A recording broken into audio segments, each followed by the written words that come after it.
this is an iHeart podcast. Guaranteed human. Work can be a little weird. Cringy training seminars, coworkers who won't stop talking about their plant, forgetting the mute button at an inopportune moment. We have to deal with a lot on any given workday. Sometimes it can feel hard to thrive and move forward in your career. Well, that's where LinkedIn comes in. LinkedIn helps you get ideas and insights from experts in your field, connect with people professionally, grow your network, and access tools designed to help you find the right fit for your next role. Whether you're just getting started, figuring out your next move, or looking to accelerate your career, LinkedIn is built to support you at every stage because LinkedIn is the network that works for you. Visit linkedin.com/knowstuff to learn more. If audiobooks are your thing and you've been meaning to listen to more of them, you should check out a podcast called Earsay, the Audible and iHeart Audio Club, hosted by Cal Penn. Each episode spotlights standout audiobooks on Audible across all kinds of genres: sci-fi, comedy, romance, thrillers, and more, with Cal talking to guests who help break down what makes each story worth listening to. It's a fun, easy way to discover your next great audiobook. Check out Earsay on the iHeartRadio app, Apple Podcasts, or wherever you get your podcasts. Hey everybody, it's me, Josh, and for this week's Select, I've chosen one of my favorite episodes in honor of the birthday of my favorite person, my dear sweet wife Yumi, whose birthday is today. Since this episode is so cool, and Yumi is too, I figure it was just logical. And logical stuff really floats my boat. Plus, what better way to send off a not too bad year, considering everything, especially the last couple years, than with a real head-scratcher, fascinating, interesting episode. I hope you enjoy it. Happy birthday to Yumi, and Happy New Year to everybody. Welcome to Stuff You Should Know, a production of iHeartRadio.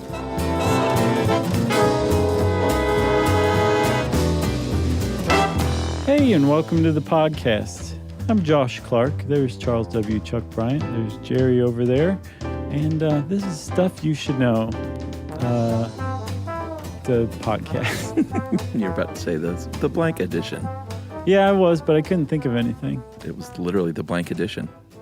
Was it? I mean, you couldn't think of anything. You were blank. No, that's right. It was the blank edition. Oh, gosh, that's a terrible start, Chuck. So how about this, just to divert ourselves from that disaster? What was not a disaster were our live shows we just did. Oh, yeah. We finally got up on stage, everyone, first time since January. Yeah. Kick the rust off. Sure. In Chicago and Toronto. And both of them we just killed. They were great. Yeah, the audiences were great. Everyone had a really great time. Yeah. They told us so. Uh-huh. They seemed to be legitimately meaning what they were saying. Yeah, it was really, really great to get back on stage with you, my friend. And also, yes? hats off to Chicago for showing up. They showed up. Like, we called you guys out and you responded. Yeah. Thank you very much. That's right. And thank you, Toronto, for not making us call you out. But there are still tickets remaining for August 29th in Boston at the Wilbur. In Portland, Maine, we're venturing up into the hinterlands of America. Right. To go what's see you. next after that but Canada? August 30th, there are still plenty of great tickets left there. And then the same can be said in October in Orlando. Mm-hmm. And October 10th, I think I said October 9th, right, in Orlando. October 10th in New Orleans. Yep, that's right. Brooklyn, I'm not worried about. It's already all sold out. The whole thing? All 3 nights. Oh, man. Should we add a fourth? Jeez. I don't know. We'll talk about it. Anyway, thanks to everyone who came out. It was a lot of fun, and this is a good one. So you don't want to miss it. Yeah. So come on out, especially you, Portland, Maine. Let's get with it. All right. Now, nuclear semiotics, which I didn't know I loved, but I do. Really? Do you remember 99% Invisible did a very famous episode on this very topic? Oh, I didn't hear that. I specifically avoided going back and listening to it because I don't want to be stunk upon by its taint. Does that make sense? You don't want Roman Mars' taint stinking on you. It's more like, it's just such a classic episode that I don't want it to leak in. I don't want to accidentally rip it off. Yeah, well, we certainly can't 99 Invisible this thing because that is a show that exists at the top echelon of this industry. Sure. So do we. Sure. We're up there. All right. But if you like this one, if this stuff floats your boat and you're like, I want to know more, go listen to the 99% Invisible episode. Yeah, this thing really triggered a lot of synapses firing for me. And I think I really enjoy this kind of thought experiment problem solving stuff. Oh, yeah. I think I would really dig like that part of the zombie apocalypse is figuring the stuff out as a team. Right. Because the whole time I was reading this, I was thinking, great idea, terrible idea. They should do this. They shouldn't do that. Go sit down. Yeah. I like the cut of your jib. It was really cool. I dug this. I'd never heard of it. So thank you. Oh, you're very welcome. I actually heard of it before Roman Mars made the episode, so I can't really thank him. But Well, not before he heard of it, because I think it's well known that Roman's first words were nuclear semiotics. That's true. Yeah, even before Mama. That's right. I could totally believe that, actually. Yeah. So what we're talking about, as Chuck said a couple times, for those of you who don't know, is nuclear semiotics. And that is a very specialized branch, interdisciplinary branch of, I guess, science that involves basically any field of research that you can throw at the wall would probably have some function to play in the field of nuclear semiotics. And to make a long story short, to do the too long didn't read version of this, TL:(DR), is nuclear semiotics seeks to figure out how to warn the future humans to come. Or whatever is here. Sure. Let's be honest. Good point. I mean, why discriminate, right? Yeah. To warn the future humans or the future super intelligent jellyfish, whatever, to come, hey, this is a very dangerous radioactive dump site that we've put here. Stay away. Yeah, it's that easy. It sounds easy. The problem is if you presume that it's easy, you're making a lot of assumptions that aren't necessarily going to hold up. Oh, yeah, like a lot of times I'm like, they should just do, and I would even stop halfway through my thought. Because it's like, no, that wouldn't work. It's true, because our languages might be gone by then. Yeah. Our symbols don't necessarily make sense outside of the context that we understand them in. Yep. Civilization might be ridiculously advanced by then. Civilization might be in a state of collapse by then. We have no idea. But the point of nuclear semiotics is to figure out how to come up with a message that is understandable to everybody in any situation in the future.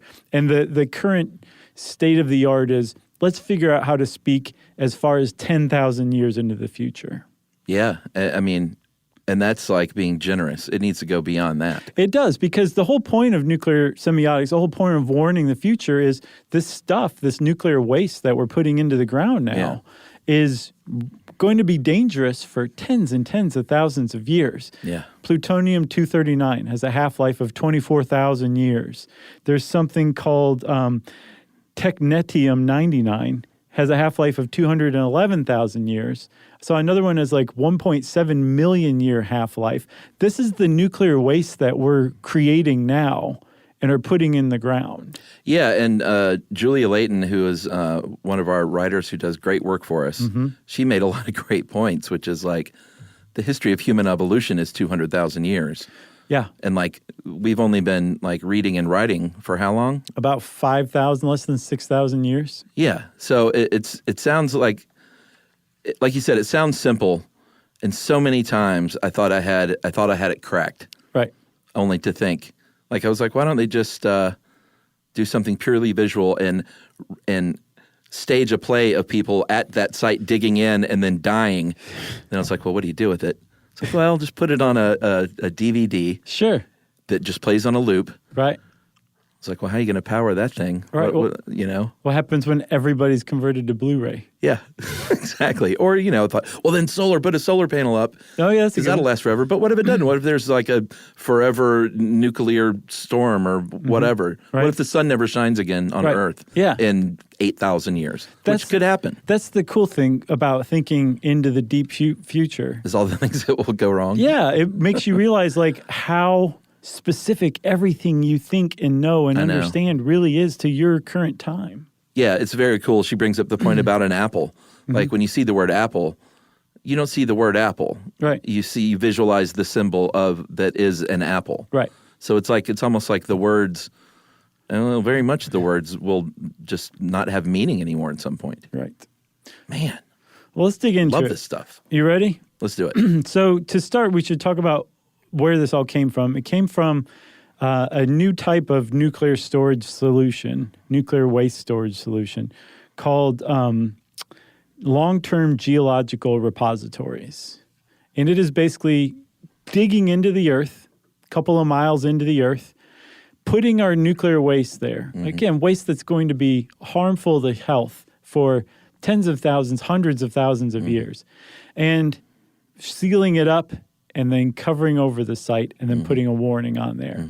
And right now, the general consensus is that salt beds are the best place to put that nuclear waste. And there's actually some pretty good reasons why. Yeah, we could do an episode on nuclear storage, I think. I really want to. In and of itself. Yeah. I don't know if that's a shorty or a longie. It's probably a longie. Yeah. But just briefly, the reason salt beds are preferable is because the fact that they're even there suggests that there's no water. If there was water, they would have been dissolved long ago. Sure. It's really relatively easy to mine into them. And then what's awesome about salt is that when you mine a shaft into a salt bed and you put you deposit there, and then you pull back out. Yeah.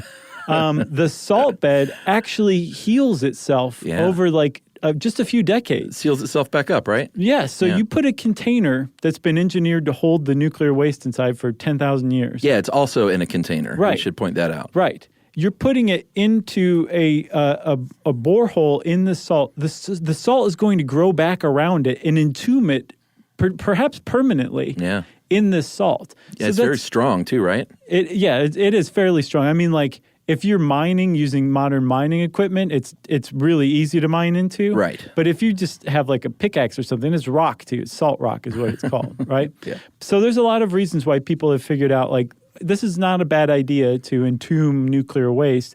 But here's the thing. We can't just entomb it and walk away. Like, we have a responsibility for those of us generating this waste today to warn the future. Sure. And it's on the future. If they listen to us or not, that's on them. Right, but we have to make them able to listen to us. Exactly. Like, we have a responsibility to do that. Because some people have proposed, like, hey, let's just bury it and forget about it. The chances of somebody actually finding it are pretty slim. Just bury it and forget about it, and that's probably the best way to go. And people said, it's not a bad idea, but it's actually a pretty bad idea. See, actually, I thought that one wasn't the worst idea. It's not. That was a behavioral psychologist. He was like, and he wasn't like, just forget about it. He was like, maybe the smartest thing to do is to leave it unmarked. Right, because as we'll see, attracting attention to something like that attracts attention to I know. It's an interesting thought experiment, right? That psychologist, by the way, was Dr. Percy Tenenbaum. Oh, really? Oh, no wonder I liked it. Of the East Hampton Tenenbaums. So we should point out that there's a couple of big times that that this has been commissioned. Like, hey, we need to think of something. One for a site that never happened, and one for a site that has happened. The one that has happened is the only one in the United States right now. Only one in the world, as far as I know. No, it's number 3. Oh, really? It's the third largest. Okay. I didn't see what the other 2 were. It must have been the first in the world then. Yeah, probably the first in the world. Okay. Yeah, which makes sense because the other 2 are bigger. But this is in New Mexico. It's called the WIPP, the Waste Isolation Pilot Plant. And this one, they're actively guarding they've committed, the Department of Energy is committed to guarding it with people for 100 years. They've hired Barney Fife into a 100-year contract to look over this nuclear waste. For at least 100 years. It's not like at the end of the 100 years they're going to just like put a padlock on it and walk away. I imagine they will keep guarding it as long as they feel like it needs guarding. I don't know if that's you don't true. Think? I don't know, man. I mean, we're talking about a government-run program here. Well, at least 100 years. We can at least say that. Yes, they agreed to that. So, the whole idea arose before that, though. What was the other one in Nevada? That's the Yucca Mountain one. That was the first one. Right. That's the first one that never happened. Right. But that's when, in the 70s is when this idea sort of came about. And I think it was in 1982 when it was sort of codified as an official, science or... Yeah, it is. It's an interdisciplinary branch of science, nuclear semiotics is. And it's because the EPA came up with a rule in 1982, a law really that said... 81, I got that wrong, by the way. So it's 81 that they came up with the law? Well, it became a discipline in 1981. Okay. With that Yucca Mountain Repository Project. And I think from that Yucca Mountain Repository Project, because we were starting to figure out how to deposit this stuff for a long time, the EPA came up with a rule I think it was 1982, that said, if you're going to create these kind of repositories for nuclear waste, you also have to figure out how to come up with a permanent warning sign. And everybody was like, that's no problem, of course. And then the EPA said, think about it. It's harder than you think. They said, just slap that nuclear waste logo that everyone knows. Sure. And everyone was like, everyone doesn't know that. Well, it's been around forever. Everyone doesn't know that now, right? Much less in 200,000 years. Yeah. Did you see how that was created? Yeah, it was a group doodle. I don't know how that happens. I think that means they can't ascribe it to one person. There was like 5 people on one of those giant like Silver Spoons pencils or Crayola crayon. Yeah, this is in 1946. Was it at Berkeley? Yeah. And it was a group doodle in this science class. And is that an album name or a band name? Group Doodle. It's like the Wiggles or something? Yeah, I think it's an album title for sure. So the Wiggles, Group Doodle. Absolutely. Okay, good. That's probably a real thing. That's our gift to you, Wiggles. But I saw this was interesting. In 1948, the symbol came under consideration for wider use because at first it was just a group doodle. And then the Brookhaven National Laboratory requested a standardized symbol of standardized colors for their radiation safety program. Mm-hmm. And there was more argument about the colors than the actual symbol because at first they were like, you can't use yellow because we use yellow for a lot of stuff. Yeah, they wanted to make sure that it didn't get overused so people would just become kind of blind to it because they saw it so much. And they were like, have you heard of striper? Right, exactly. You can't use yellow and black. They were like, no, I haven't heard of them. And they're like, give us 40 years, you'll have heard of them, believe me. And then in 42 years, no one will have heard of them. That's right. So I think the original design was Striper. I saw them in concert. We won't even talk about that. Oh, I believe it. It was magenta blades on a blue background was the original design. Yeah. And it was chosen because it was uncommon. But then in Oak Ridge, Tennessee, at the Oak Ridge National Laboratory, they went with the yellow background in 1948, later on in 1948, and I guess it stuck. That's where the Oak Ridge boys were all scientists. That's right. So it was originally magenta on blue, right? Yes. And the logo we're talking about, for those of you who don't know, it's called the nuclear trefoil. You know it. It's a circle and then 3 partial circles around it, blades. Yeah. And from what I saw, one of the original group doodlers explained it as it's supposed to be an atom with activity around it. Yeah. That's it. Which I never saw it before, but now that I read that, I can't unsee it. And that is really what it looks like. It's a pretty great little doodle. But it's like you said, that is not a universally accepted symbol, which is a big problem. Yeah. And it doesn't evoke like, oh, an atom, of course. I know what an atom looks like. Right. I just saw one go down the street a second ago, and this looks like an atom. Yeah. It's a symbolic representation of an atom, which means that after people stop thinking about what atoms look like, maybe 1,000 years or 5,000 years down the road, if something happens, no one's going to look at that and be like, oh, it's an atom. Activity around an atom. Yeah. That must mean there's radiation here. Hence, this is a danger sign. That's not going to happen. Right. The other thing you would think is just put up in a bunch of languages. Done. Yep. Here's the thing. Languages are disappearing. I'm going to ask you, actually, what is your best guess? A language dies out every blank. 9 million seconds. Is that right? Did I nail it? You jerk. I got to get out a calculator. A language dies out every 14 days.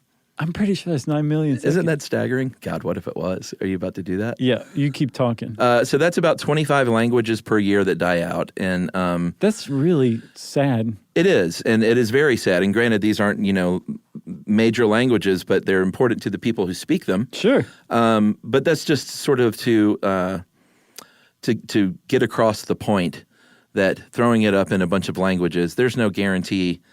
And in fact, in all likelihood, in 50,000 years, there won't be English or German or French. There may not even be humans. That's a really good point. We may be... What's the calculation? 446 days. That was a little off. Oh, okay. there may be, we may all be like post-biological humans, uploaded our consciousness onto like the internet or something, at which point that really won't matter, to tell you the truth, where the nuclear waste is buried. But who knows? It could be an intelligent species. It could be humans who don't know how to read or write. The fact is the stuff that we take for granted changes a lot faster than you think. And even if it doesn't necessarily die out, the changes that come along are pretty alarming. I found I've been watching a lot of Silicon Valley lately, I told you. Yeah, great show. My vocal delivery sounds a lot like Jared's. It's occurred to me. Oh, you think? A lot. I never really put those two together. Well, keep an ear out for it now and see what you think. I mean, tell me I'm wrong. Prove me wrong. I mean, Chuck. I would have to dissociate so much because I like you, and Jared is like such a pedantic bureaucrat. Oh, I love him. I mean, he's fun to watch, Sure. but I wouldn't say that he's like the most likable character. Maybe he is. I don't know. I would say pedantic bureaucrat is not entirely off for me. No, Jared needs a girlfriend. That's his deal. Okay. So I do not, because I have a fine wife. That's right. So let me give you an example of how English has changed. This is a quote from Sir Gawain and the Green Knight. It was written in 1375. Oh, boy. Is this Middle English? 650 years ago. All right. This is in English. The steel of a stiff staff the stern hit begripped, that was wounden with iron into the wand's end, and all begraven with green and gravious works. And you should see it spelled. Oh, yeah. I mean, I was an English major. We had to go through this stuff. It was a slog. Do you have a guess at what I just said? Yeah. You said that the Green Knight sat down and watched some Silicon Valley. That's right. It's that the grim man gripped it by its strong handle, which was wound with iron all the way to the end and graven in green with graceful designs. So, like, that's English 650 years ago. English is still around. 650 years. We're talking about thousands, tens of thousands of years. Exactly. So that's a problem. Languages evolve. Languages die. Symbols don't quite make sense out of context. So there's a lot of challenges that face the people who try to explain this stuff or figure out how to explain it to future people, I think is a better way to put it. That's right. They have looked, and semioticians are people who really wonk on this stuff. Sure. I think I'm an amateur semiotician after reading this. That's great. But one thing that they're looking for, because what you want is, ideally, is instant recognition and not something, I mean, yeah, maybe if you have to figure it out. But what you want is something that conveys danger right when you look at it. Like, just steer clear of this place. Not come closer and start poking around. Just go away. That's right. So she makes a great point, though, that, like, it's a double-edged sword, like you were talking about earlier. If you, you know, human beings, if you show an extreme skier a sign, this is danger, don't ski this way. Sure. He's going to say, brah, let's do it. Yeah. You know? Give me some homicide power drink. So there's a very, very fine line between warning people and enticing people. Yeah, even inadvertently. Exactly. You know, I mean, there's, she points out haunted houses. Because I'm like, yeah, not everybody's like a Red Bull extreme sports person. But people do like haunted houses too. So, that abandoned, like, scary place is so creepy. Let's go there for Halloween. Right. Because maybe Halloween survived, but the English language didn't. Who knows? So, yeah, you really walk a fine line here between warning people away and saying, I dare you. Right? Yeah, my whole jam is I think they need to what will survive if there are humans at all is emotion. So I think they need to appeal to human emotions like fear more than words and symbols. Okay. Well, let's take a break and we'll get back into this, all right? Because this is fun. Yes.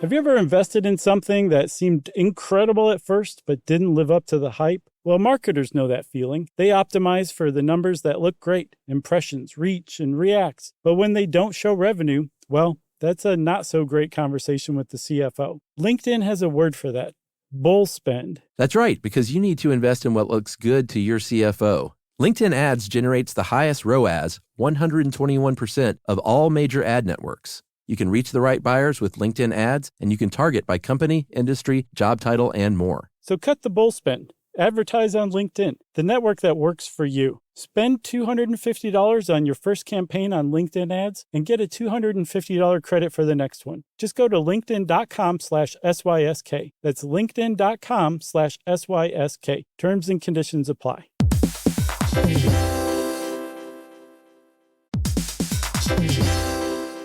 Hey everybody, we're here to talk to you about Wayfair, who believes that spaces should be functional, they should be comfortable, they should be well-designed, and they can be well-designed by you with their help. Your updated space should feel more comfortable, inviting, and practical for everyday use. And we're talking about outdoor seating. We're talking about grills. We're talking about major appliances. If you need storage solutions, Wayfair can help you out. Patio lighting, rugs, decor. It is your one-stop shop for home. Yeah, I mean, it's getting nice out, so it's time to think about living outdoors for the next few months. And Wayfair knows that outdoor furniture, it's heavy, it's intimidating to assemble. So Wayfair has stepped in and said, we're going to handle the hard part so you don't have to. That's right. You can shop Wayfair Verified, your shortcut to the good stuff. And that means their team of product specialists are going to vet everything by hand using a 10-point inspection, testing things like, quality materials, functionality, and features, and even how long it takes to build that piece of furniture. And the overall experience save time, reduce hassle, and improved convenience. Patio season is here, and these deals won't last. So head to wayfair.com right now to get your outdoor space ready for way less. That's WAYFAIR.com. Wayfair, every style, every home.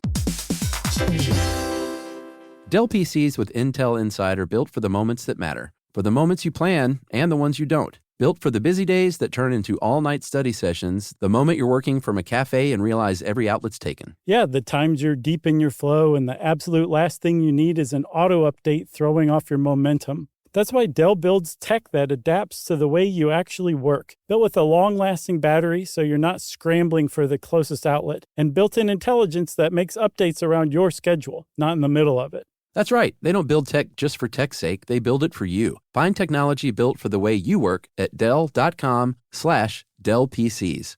Built for you. Learning stuff with Joshua and Charles. Stuff you should know. All right, Chuck, so we've kind of talked about how things go away. Languages fall away. Symbols don't make sense anymore. It's ephemera. It is. It really is. That's right. So what will last? What have nuclear semioticians come up with? And should we explain what semiotics is in general? What is it? I don't even know. Just kind of in shorthand, semiotics is basically the study of how and why signs have meaning. Okay. Right? Like you were saying earlier, how the word apple doesn't evoke thoughts of the word apple. It evokes thoughts of the round, shiny, tasty fruit that grows on a tree. That's a sign in semiotics. That's right. Specifically a cursive sign because it uses language. So what they've done in many cases is, and this is a great idea for stuff like this, is to have a competition. Mm-hmm. They had one at UCLA, I think, in 2001 called the Desert Space Competition.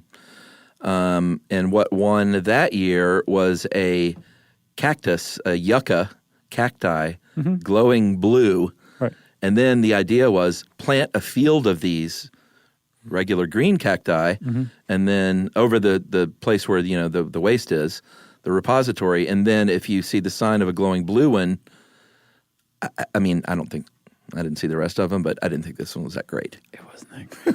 I'm sorry to the person who came up with it, though. I know. I think something they should do is go even further back to younger children. Because sometimes, go to an elementary school and ask kids, or a high school. Right, or you just take each kid out and rub their face in the sand and be like, you see this? You stay out of here. No, I mean, have the kids, throw out ideas, because I think... Oh, I see. Yeah, I think I liked my idea. I think a lot of times children can cut through to the simplicity of something much better than adults can. Easily. So that's my idea. Throw it out as a science fair project. Well, I think that's one of the cool things about nuclear semiotics is it's so inviting to, anybody can come up with a great idea. It's just so confounding, but it's also so accessible. Yeah, we'll get ideas. In fact, we want to hear from you.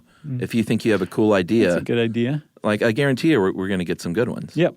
We're not going to pass them along or anything. So rather than just poo-pooing the glowing yucca one, here's the problem with the glowing yucca idea.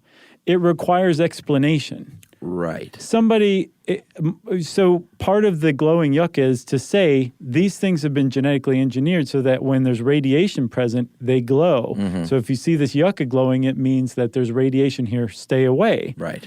If Way you too much. lose that additional story that has to go along with the glowing yucca, then you just have glowing yucca. And I can't think of a more attractive thing that's going to draw people to a site than the legendary glowing yucca that only glows in this one spot true. on Earth. Yeah, that's a good So point. that's kind of the problem with it, you know? I liked this other idea from that same year a little better that did not win. Fields of asphodel, which is a Eurasian lily, they said, let's just cover the site with metal blades that screech when the wind blows. It makes a horrible noise. Right. Not bad. Here's the problem with that. Okay. Moving parts. Okay, sure. It's been pretty well established that if you're trying to convey something to the people into the distant future, you need to have something that's monolithic and made of one piece. Because if you have multiple parts, that's an opportunity for weathering to occur through the place where the two parts meet, or three parts or five parts. And if it's a moving part, just kiss the movement goodbye. What about this? Okay. I've had the thought earlier today about just a mountain of razor wire. Okay. Here's the problem with that. Okay. And this is the same problem also with the What is the problem? the steel stuff that move and everything. This doesn't wanna move, though. use I know, but you want to use stuff that has no value whatsoever, not just financially, but usefulness. Why? Because someone will say, I can harvest that razor wire? Yeah, I can go use that to keep the cows in my house next door. Yeah, but if you have so much of it, Over time, over 10,000 years, Well, I guess that's a people good like point. take and There's take gonna and be take no and razor take. wire left. I mean, that's why the pyramids are stripped of like their more attractive outer. They used to have like a white, I think, limestone shell encasement. It's gone because the locals were like, oh, I can use that to build a fine little house for a myself. Pizza Hut. That's exactly. That's what people will do if you place something of any kind of usefulness or That's value. true. in you. Oh, Like man. that is the beauty I of know. this. Every idea is wrong. As a whole, yep. It's so great. It's pretty great. I love it. So the one of the most often cited bodies of work is from 1982-83, and this was a call for ideas from the German Journal of Semiotics that basically said the same thing. It's like, what are your ideas? This one got a little goofy, to say the least. Someone suggested an artificial moon as a storage vessel. There's just a huge flaw in that one, if you ask me. I mean, I don't even get that. Well, it was like, how do you make sure that the information about this site stays protected? Put it into an artificial moon in orbit around Earth, but it's like, how do you get to the artificial I moon? didn't get that's what they meant. That doesn't make any sense. That's what I think. I guess they were, it said, were they beaming it down to a TV that won't play? That's a different one. Yeah, and I just don't understand this at all. I don't understand the radioactive cats either, even though that's a decent band name. So that was a big part of the 99% Invisible episode on nuclear semiotics. They talked about the ray cats. And I think they actually hired a musician to create a song because just like with the glowing yucca, you have to explain what's going on when the cats glow. You need to stay away. So they had somebody come up with a ray cat song, I believe, for the episode. Was it Hootie and the Blowfish? Yes, it was. That was a good guess. Now, this one I thought I thought it was interesting at least. This semiotician named Thomas Sebiak, he said this: what has survived more than anything else? Religion. Right. Religious texts that date back, a couple of thousand years in the Catholic Church. Not a bad start. Yeah, the ideas that you hear at Catholic Mass today are a couple thousand years old in some instances. Yeah. And if you go back to the original text, which we can still read, fortunately, you can say, yep, this is what they're talking about. Like those ideas have survived that long because of the practices they use. So interesting idea, but it gets a little goofy. Yeah. Because he thought, why don't we almost create a fake religion around this thing?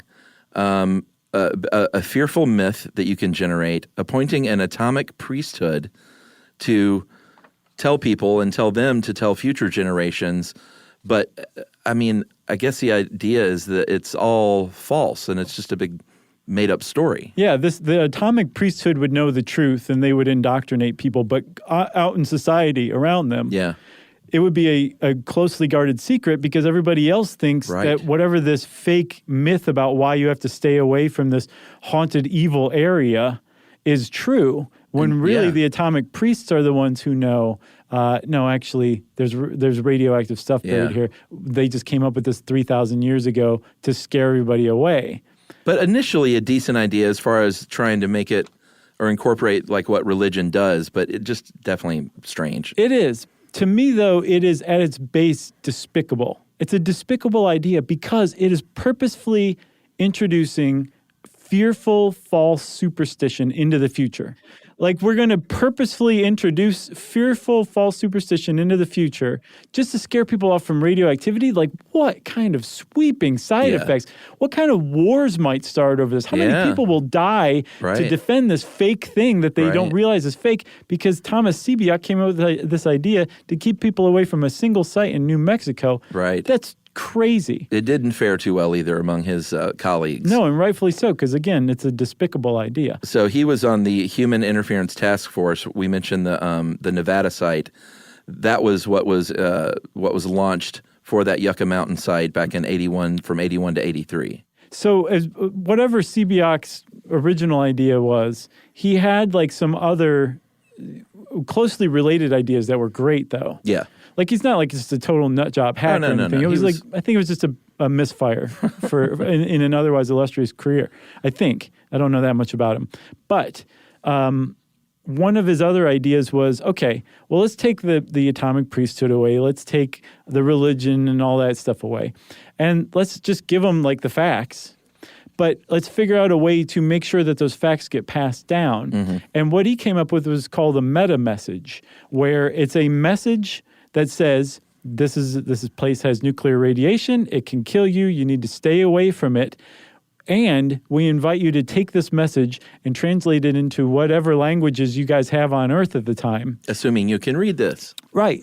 But if you do that often enough, there will always be somebody who can translate it. Oh, sure. And then that way you form a bridge between now and as far into the future as people are around to read and add their own interpretation or their own translation of it.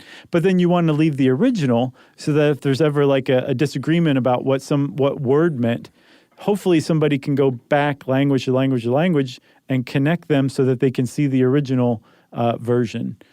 Yeah, but like what if a society develops an isolation that knows none of these languages? You're just totally toast. Yeah. That's when the symbols come in. Right. So what they settled on as a panel, though, in 81, from 81 to 83, was what's called long-term communication was going to be the most effective thing, like kind of what you were just talking about. Right. And they said a system that combines physical markers and archives that cover the two major forms of this long-term communique, direct and successive. Direct utilizes markers, and successive is humans, like you were talking about, I guess, with this meta message. Or I guess you could write it down, but it's still humans carrying a message through time. Well, it's more like a direct one is that like you can write an inscription on a monument, and that monument is going to deliver that message directly to people 10,000 years from now. Yeah, I mean, it's a physical thing. Right. Yeah. Whereas with successive, it's kind of passed along like a game of telephone. Exactly, and you know how that goes. Right. It can get a little hinky. That's right, but it's always fun at a slumber party. For sure. So they came up with multiple ones, like you were saying. They settled on a monument that had massive stone structures. Remember, you want monoliths. They're engraved with warnings in all currently known languages. It's a lot of languages. You want a buried vault that has all the info you need about radioactivity, about the site, all that stuff. Sure. You want a bunch of barriers around the site, not necessarily to definitely keep people out, but enough to basically say, hey, we're trying to impede progress here. Yeah, I mean, to me, that's one of the most obvious ones. If, like, you see a huge wall, again, it might entice you, but it for sure indicates to any culture that, like, you're not meant to come beyond this. Right. And then the last one is a network of archives. Basically, the same information you would have in that buried vault. Right. But elsewhere scattered around the world. So if something happens to the buried vault, somebody can come across the archives somewhere and be like, oh, wait, we want to stay out of there. Right. And along with that, they said, while we're at it, can we at least like all agree around the world on a nuclear warning symbol? Right. If it's the trefoil or whatever, let's just all codify that as the thing, which is not the case right now. No, theirs was a triangle with an arrow pointing down, and then in the head of the arrow was the biohazard symbol, which is not great because you want something that's going to be so simple that even as people... That confused me. I need to see it, I guess. Yeah, it's even when you see it, you're like, wait, what? Right. But you want something simple enough so that as people kind of create a shorthand version of it, it still retains its meaning. Right. Or visually. All right, so that stuff was the Yucca project in the early 80s. They decided not to do that. They just packed it up, put it away, and then it all came back again with this New Mexico plant. Right. When the Department of Energy said once again, hey, we need to think of a sign and a symbol or whatever you can come up with, and we need the best and the brightest thinking of this. So call up Carl Sagan. Get me Sagan. Give me Sagan. Give me Percy Tenenbaum. Stat. And this guy named John Lomberg, who's a science writer and space illustrator, and he had worked in semiotics before for NASA on their mission to Mars. Sagan was in ill health, so he declined to come. Yeah. But he sent a message from the present, I guess, that said, skull and crossbones. Dude. Done. Yeah. Universal. Everyone knows it. He gave a really good example. He said it has... it's marked the lintels of cannibal dwellings, the flags of pirates, the insignia of SS divisions and motorcycle gangs. Yeah. Like, he makes a pretty good point. A lot of people out there see a skull and crossbones and know it means like danger, Sure. problems. Yeah. It means this will hang-ups. be you. Yes. You'll be a skull. And so the working group for the WHIP project, they said, no, that doesn't work. It's a Jungian archetype. It doesn't really exist outside of the West. Yeah. To me, I'm like, no, Sagan was definitely onto something. I think so. I mean, tell me if you go to China and hold up a sign with a skull and crossbones. They go, huh? I would think so, wouldn't they? I mean, that's a dire warning, isn't it? Or not? I think their point is that the skull used to be like a memento mori. Oh, right. Where it meant like rebirth and prepare for death. So they could be like, oh, wonderful, a skull and crossbones. Sure. But to me, that is the one enduring symbol that's always going to be around as long as there are humans. Yeah. Because what happens when you die and rot? What's left? Your skull. Yeah. Every human knows that. Even humans in the future are going to know that.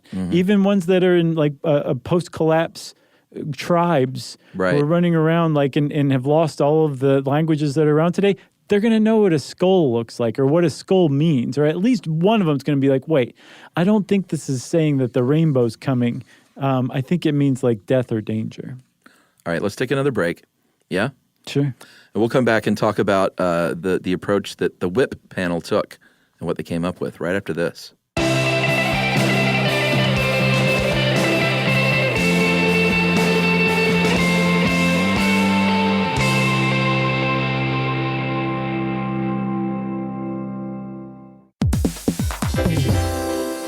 Have you ever invested in something that seemed incredible at first but didn't live up to the hype? Well, marketers know that feeling. They optimize for the numbers that look great, impressions, reach, and reacts. But when they don't show revenue, well, that's a not so great conversation with the CFO. LinkedIn has a word for that: bull spend. That's right, because you need to invest in what looks good to your CFO. LinkedIn Ads generates the highest ROAS, 121% of all major ad networks. You can reach the right buyers with LinkedIn Ads, and you can target by company, industry, job title, and more. So cut the bull spend. Advertise on LinkedIn, the network that works for you. Spend $250 on your first campaign on LinkedIn Ads and get a $250 credit for the next one. Just go to linkedin.com/SYSK. That's linkedin.com/SYSK. Terms and conditions apply.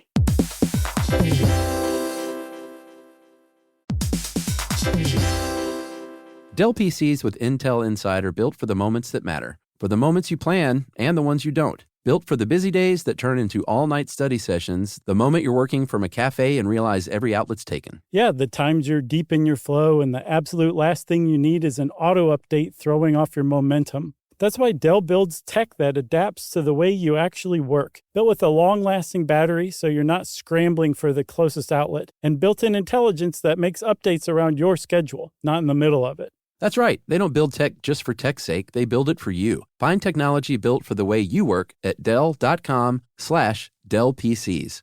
Built for you. Everyone knows winter is the real mess maker. You don't need WeatherTech floor liners for summer unless you hit the beach and half the beach ends up back in your car or the campsite dirt ends up in your trunk. Then you'd want a cargo liner or a road trip go sideways. Lemonade spills, ketchup goes rogue, ice cream drips. Yeah, you'd be pretty happy about those WeatherTech seat protectors. So just to be clear, as the mud you're inevitably going to step in this summer, you don't need WeatherTech unless you plan on doing summer. Visit WeatherTech.com today. Learning stuff with Joshua and Charles. Stuff you should know. You know I got to defend Sagan. It's my boy. Sure. Love that guy. Someone should ask Neil deGrasse Tyson. Sure. Why not? I bet he's got a good idea or two. I'll bet they have asked. He's coming to Atlanta for a show. Oh, yeah, where? Fox? I think Cobb Energy Center. Oh, yeah. Well, I think that's even more seats than the Fox. No, it's less. Oh, sorry, I think it's like 3,000 people, which is nothing to, put up a stink about. That's a lot of folks. We have not hit that. No, we're not. No, we haven't. Did you hear the Star Talk I was on? Oh, no. Was it good? It was pretty good. Yeah? If I do say so myself. So You're it was friends with supposed to be like rapid, fast responses. Uh-huh. We got through like 4 questions in an hour. You were like, rapid, fast response is not my specialty, Neil. Yeah, let me just do a little distracting here. I'm more deliberate. All right, so speaking of deliberate, the WIP panel was very deliberate and methodical. They divided it into teams and approached it from the two things we were talking about, direct and successive forms of communication, debated a lot, deliberated a lot. Mm-hmm. The recommendations, they had 2 proposals, and they did overlap a little bit. What I thought was pretty smart is they both had a multi-leveled approach from the surface down that got more specific and intense as you went down. Yeah, the first one was basically like, you, ding-dong, this is dangerous, go away. Exactly. That's like level 1. And then level 2 is like, okay, ding-dong and your kind of smart friend, explain to ding-dong that the reason this is dangerous is because there's something buried here and it's going to hurt you. All right, should we want to talk about the real things? Oh, sure. I thought I was. So Group A, this was theirs. They studied the surface of the site with what they called menacing earthworks. So a field of spikes and then a big, massive disc painted to look like a black hole. I didn't quite get that part. That's so dumb. I get the spikes. I think it's of course. But the black hole, I think it's supposed to just mean like a void or chaos. I don't know. I'm not sure. I could see how you would think that was kind of universal, like nobody wants to fall into a hole or something, and maybe it evokes that kind of like stay away. All right. Then they have large markers all around the site, which, like you said, are the really basic messages and the warnings, including, and I thought this is so interesting, faces that invoke Edvard Munch's The Scream. The ones I saw were the Scream. Yeah. Like it was a line drawing of the guy from The Scream. Of people, like in great agony and pain. That to me Not bad. It isn't bad. I don't know though. Is that more universally understood than a skull and crossbones? I don't know. Or if art survives, or people like, oh, I wonder if that painting's down there. Well, I think what they're saying is, and semioticians kind of feel this way, is that Edvard Munch so perfectly nailed The Scream that even without the art, like if you see that, you understand that person you're seeing is in agony. Did I say Munch? No, I think you said Monk. Did I say Munch? You said Monk. I might have said Munch. No, I think you said Monk. Is it Munch? I think it's probably Monk. There's no way his name is Munch. I'm almost positive you said Monk. Jerry, can you rewind for a second? Munch. Oh, you did say Munch. I would have sworn you said Monk.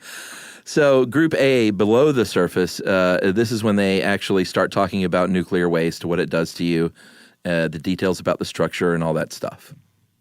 Right. Not bad. Where they teach you a little bit about radioactivity. So Group B, they went super informative, and really what they relied on was that people had a little bit of knowledge in the future about stuff like this. But they also trusted that the people didn't have to just be spooked or scared or something like that, that it's like, here is the facts and information. Right. Here's why you want to stay away from that. Yeah, their big above ground work was these big earthen walls in the shape of the nuclear trefoil. Not bad. I imagine you'd have to see it from above to even know, though, what that was. But that's part of one of the requirements was that you want it to be easily visible, not just human cognition, but like remote sensing too. Right. So like magnetic surveys, they said we should put some magnets in here. Yeah. Right. Not just from when you walk up to it. Right. So you also have to be able to see it from your flying saucer. Exactly.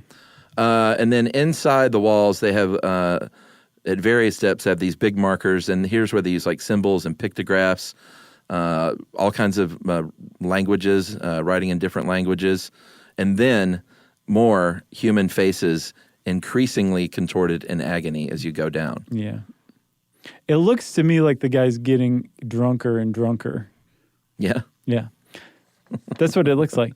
Well, maybe that means there's a happening bar. Exactly. That's how I would take it if I were a future human post-collapse. Gotta go down here. There were also pictograms. You're just like digging through the sand to get to it. Yeah. There are also pictograms that showed like under the ground, like real easy to understand drawings of the radioactive waste, the groundwater flowing through it, taking the radioactive waste up to the plants, which are then eaten by the humans in the picture, one of whom dies. Yeah. Which makes sense. You don't need to understand anything about radioactivity. You don't need to be able to read anything. It's a really, like, it makes sense, especially if some people are sitting there thinking about it. Was the final image a skull and crossbones or a pile of bones? No, it was like a person, 3 people standing, and one of them, the last one was like dead, and I think he might even have X's for eyes. Well, I was about to say, though, I mean, if you think about 20,000 years from now, maybe they're like, oh, this induces a nice nap. Maybe. Like, but to your point, though, like the bones is where you need to end up. Right. Yeah, maybe somebody would be like, oh, these veggies here give you a great buzz if you grow them on this ground. Yeah, X's for eyes. Right, yeah, the bones do make a lot more sense. I think Sagan was right. That should be a T-shirt, Stuff You Should Know T-shirt. Sagan was right. Sagan was right. Don't even need to have any context. We're going to get an email in a few days from that guy. From the estate of Carl Sagan saying, do not make that T-shirt. So what did they go with in the end, though? They went with a earthen berm, basically to provide an obstacle and to block easy access. Some granite slabs, monoliths that have warnings written in 7 languages. Yeah, Navajo and then the 6 languages of the UN. So Arabic, Chinese, English, Spanish, French, and Russian. Correct. Which makes a lot of sense. But then they took Thomas Sebeok up on his idea. They kind of built on the earlier fake people. religion. Right, exactly. And they left blank spaces, or in their plan, they leave blank spaces on these slabs for future generations to add their own translations of the inscriptions. That's a good idea. It's a great idea. And the faces of humans in pain and anguish. Right. That did survive in the end. So that was the final report on this WIP panel. It's a pretty good idea. Makes a lot of sense because it not only... So there are two groups that they're trying to say stay away. Not really like urban explorers or thrill seekers or whatever. Because they can die. They would have virtually no chance of getting down to the actual radioactive material. 2.5 miles. The people they were worried about were technological advanced civilizations that were drilling for resources. Right, like an accident. Like God help this waste disposal site if salt becomes incredibly important in the future. Right. And then less advanced civilizations that could accidentally change the flow of groundwater to go through the salt bed through massive like irrigation projects. It covers all of it. Yeah, my whole thing is just make it inaccessible. Why is it in New Mexico? Why isn't it out, Well, that's pretty inaccessible. It's not as inaccessible as, Siberia. No, one of the recommendations for nuclear waste disposal is shooting it into space. Just send it out into outer space and forget about it. And if you believe in the Fermi paradox that it says we're the only intelligent life in the universe, man, more power to you. Yeah. That's actually not that bad of an idea. It's a horrific idea, but it's actually kind of a good idea too. Yeah, but then I wonder about the danger and the risk involved. I mean, we've seen rockets blow up and space shuttles blow up. That would be bad. Like, what if the thing that they're shooting it out there malfunctioned or something? That'd be really bad. That'd be really bad. That's a great point. It's like all of our nuclear waste has just been released. Oh, into the atmosphere.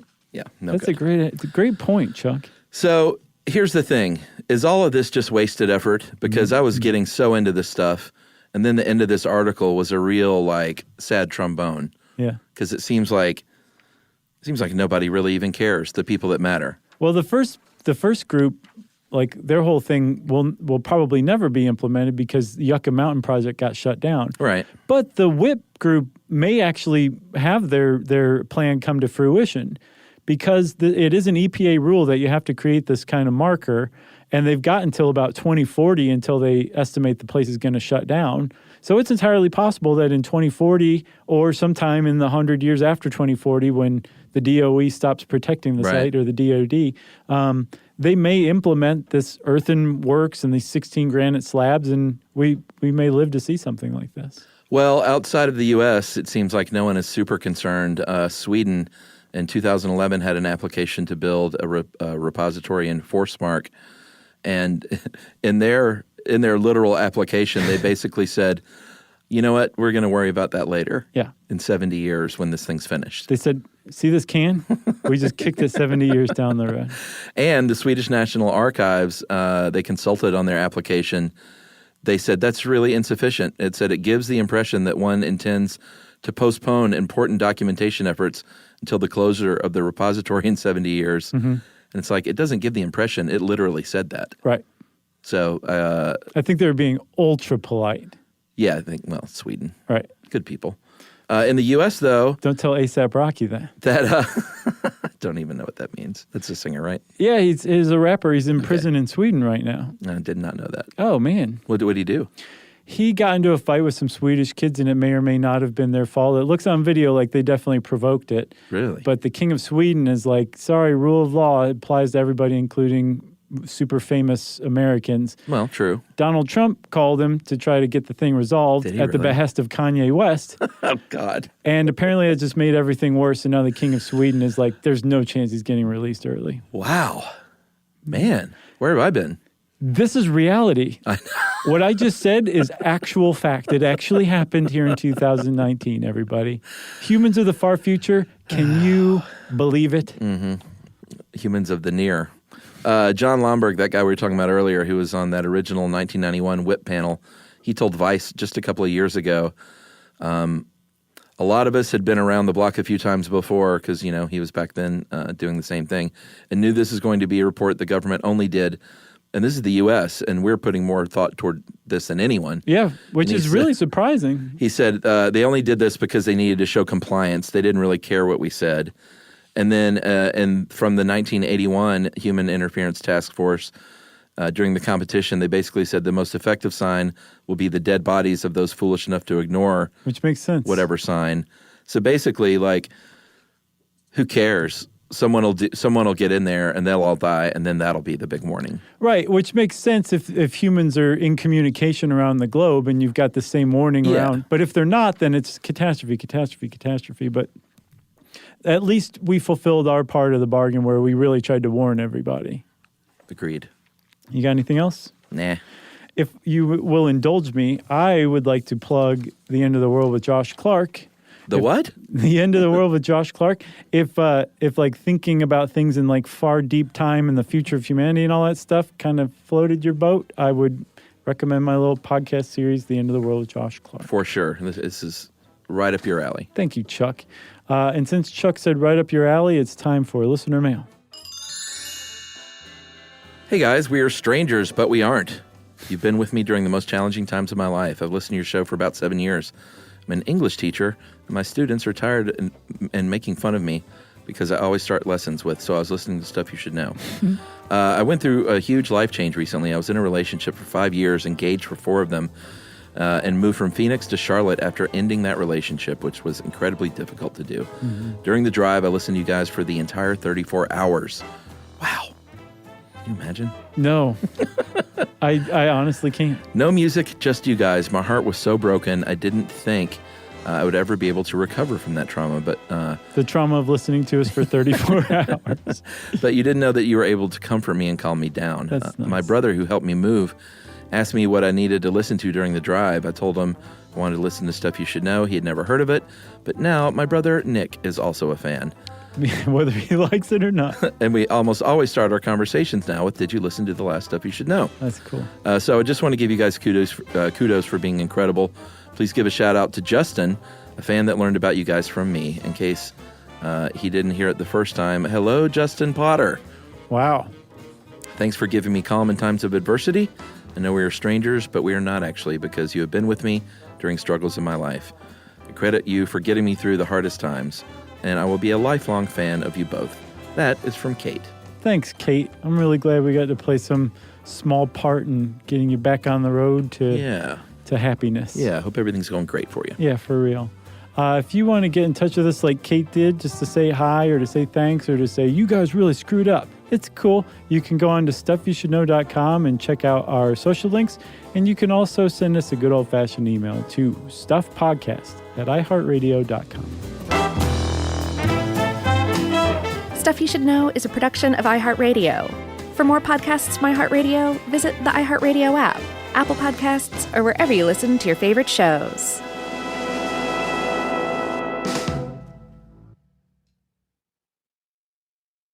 Introducing the all-new Mazda CX-5, featuring more connection. Hey Google, where's the nearest Pilates class?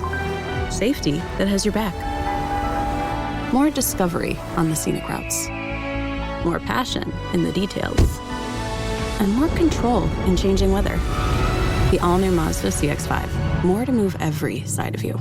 See it in 5 films at MazdaUSA.com/5sides. Google is a trademark of Google LLC. Sequences shortened and simulated. Everyone knows winter is the real mess maker. You don't need WeatherTech floor liners for summer unless you hit the beach and half the beach ends up back in your car, or the campsite dirt ends up in your trunk. Then you'd want a cargo liner, or a road trip goes sideways, lemonade spills, ketchup goes rogue, ice cream drips. Yeah, you'd be pretty happy about those WeatherTech seat protectors. So just to be clear, as the mud you're inevitably going to step in this summer, you don't need WeatherTech unless you plan on doing summer. Visit WeatherTech.com today. When it comes to small business, people want to talk to people, not bots, not voicemail. Your customers or clients want a real human connection, and that's exactly what they get with Ruby. Ruby is the virtual receptionist company that takes care of your callers when you're unavailable, in the middle of something, or just don't want to pick up. They can answer, screen, and transfer calls, as well as take messages, collect payments, book appointments, and more. All while saving you time and making the people you serve feel special. It's available 24/7, 365 days a year, and is 100% based in the U.S. See how it works at ruby.com, or better yet, give them a call at 844-900-RUBY. This is an iHeart podcast. Guaranteed human.